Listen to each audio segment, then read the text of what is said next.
میرے نبی پاک علیہ السلام نے فرمایا جس کے ذمے بہنیں لگ گئی، جس کے ذمے بہنیں جس کے ذمے لگ گئی، باپ کمزور ہو گیا یا باپ انتقال کر گیا، جس کے ذمے بہنوں کی ڈیوٹی لگ گئی، محبوب فرمانے لگے اس نے 3 بہنوں کی اچھی پرورش کی، اچھا ادب سکھایا اور عزت کے ساتھ رخصت کر دیا، یا 2 بہنیں اس کے ذمے لگی، اس نے آداب سکھائے، یہ ابو داؤد شریف ہے، ابن ماجہ ہے، اور پھر ان کو رخصت کر دیا عزت کے ساتھ۔ پھر ایک مقام پہ فرمایا چلو ایک بہن ہی اس کے ذمے لگی تھی، اس نے ادب سکھائے، آداب سکھائے، عزت سے رخصت کیا، حضور کیا ملے گا؟ فرمایا باقی نیکیوں والوں کو ثواب ملے گا،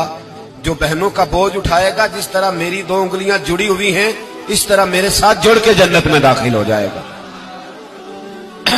ابھی اس حق کا تعین کس نے کیا؟ نبی پاک صلی اللہ علیہ وسلم۔ اب اگر کہیں یہ کہا جائے کہ بس بھائی صحیح ہو گیا، تمہارا کیا کام ہے، تمہاری کوئی ذمہ داری ہے، تم نے کوئی ٹھیکہ اٹھایا ہوا ہے،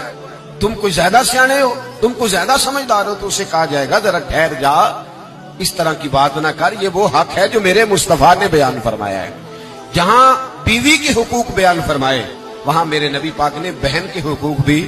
بیان فرمائے۔ دیکھیے نا، جناب ام ہانی حضرت علی کی سگی ہمشیرہ تھی،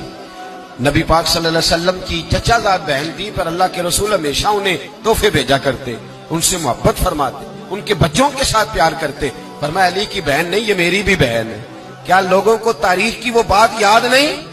آج میں نے دیکھا ہے بھائی کے پاس شاہ خرچیوں کے لیے بڑے پیسے ہوتے ہیں، بھائی کے پاس بڑا سرمایہ ہے، جب شاہ خرچیاں کرنی ہو، سال کے بعد 2-3 چکر کاغان نران کے بھی لگانے ہو، تو اس کے پاس روپیہ ہے، پیسہ ہے، اور اگر اس کی اماں کہہ دے کہ بیٹا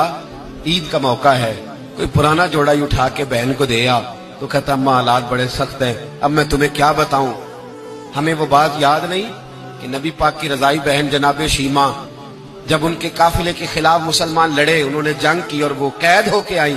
تو حضرت ابو ہریرہ سے کہنے لگی جا کے مصطفیٰ کریم کو بتاؤ میں تمہاری بہن ہوں۔ حضرت ابو ہریرہ کہتے ہیں میں بی بی کا پرانا دوپٹہ دیکھتا، اس کی کیفیات دیکھتا، پھر جملے دیکھتا، مجھے سمجھ نہ آتی، تو میں نے جا کے حضور سے کہا کوئی شیمہ نام کی بی بی ہے؟ تو کہتے ہیں ابھی میں نے جملے بھی پورے ادا نہیں کیے، نبی پاک ممبر سے اٹھ کے کھڑے ہو گئے اور رسول پاک کی چادر مبارک ممبر پہ رہ گئی، محبوب اٹھ کے گئے اور پھر جناب شیمہ کو گھر لے گئے اور پھر فرمایا عائشہ کو بلاؤ، فاطمہ کو بلاؤ، سودا اور حفصہ کو بلاؤ، ان سب سے کہو آؤ دیکھو میری بہن میرے گھر میں آئی۔ یہ رشتوں کا احساس، یہ رشتوں کی کیفیات، یہ درد، یہ سوز، یہ حضور نے ہمیں تعین کر کے دیا، یہ نبی پاک علیہ السلام نے ہمیں بتا کر کے دیا ہے۔ حضور نے ڈھیروں تحفے دیے اور ایسی آفر کی جس کے لیے امت تڑپتی ہے، ترستی ہے۔ حضور نے فرمایا شیمہ اگر تو پسند کرے تو تیرے لیے مدینے میں مکان نہ بنا دوں، اگر تو کہے تو یہاں تیرے لیے مکان نہ بنا دوں